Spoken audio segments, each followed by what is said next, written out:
Las zonas muertas en el mar es un término que se le da a zonas específicas en el mar. Los niveles de oxígeno son muy bajos o hay una hipoxia, no tenemos oxígeno.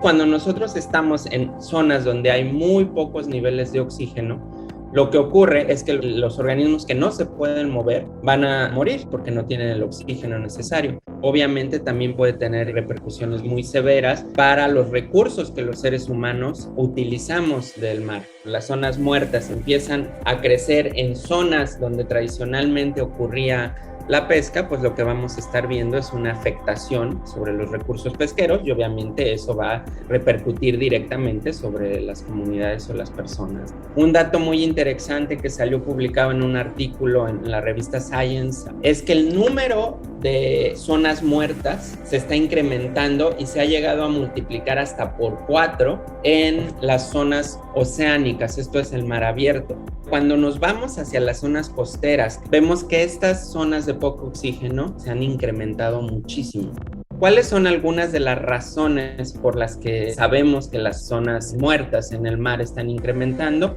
Los dos principales factores que tenemos que tomar en cuenta es el aporte de nutrientes, de fertilizantes que vienen desde la tierra, y el otro gran factor tiene que ver con el cambio climático, sobre todo con el incremento de la temperatura del mar.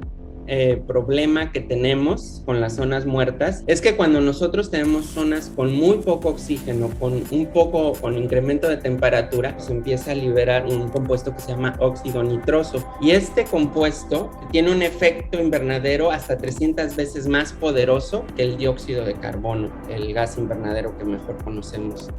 En México, en donde tenemos zonas muertas, no directamente afecta a las costas de México, pero sí está en el Golfo de México, que es un mar compartido con Estados Unidos y en parte con Cuba. La segunda zona muerta más grande del planeta, que es en la desembocadura del río Mississippi. La primera zona muerta más grande es en el mar de Arabia, en el Golfo de Omán, pero desafortunadamente están empezando a proliferar en otras zonas. Lo que tenemos que hacer para reducir los efectos negativos, tener mejores prácticas a la hora de tratar el agua, evitar el uso excesivo de fertilizantes, tener un manejo, por ejemplo, en las granjas de cerdos o en la ganadería, tener un buen manejo de los desechos, porque todo esto son cantidades impresionantes de nutrientes que si solo se tiran a los ríos, pues lo que van a empezar a hacer es que llegue esta gran cantidad de nutrientes y sigamos incrementando las zonas muertas en el mar. El otro problema sumamente importante también tiene que ver con el cambio climático, que es un problema global, y lo que tenemos que hacer es tomar conciencia y en nuestro día a día tratar de limitar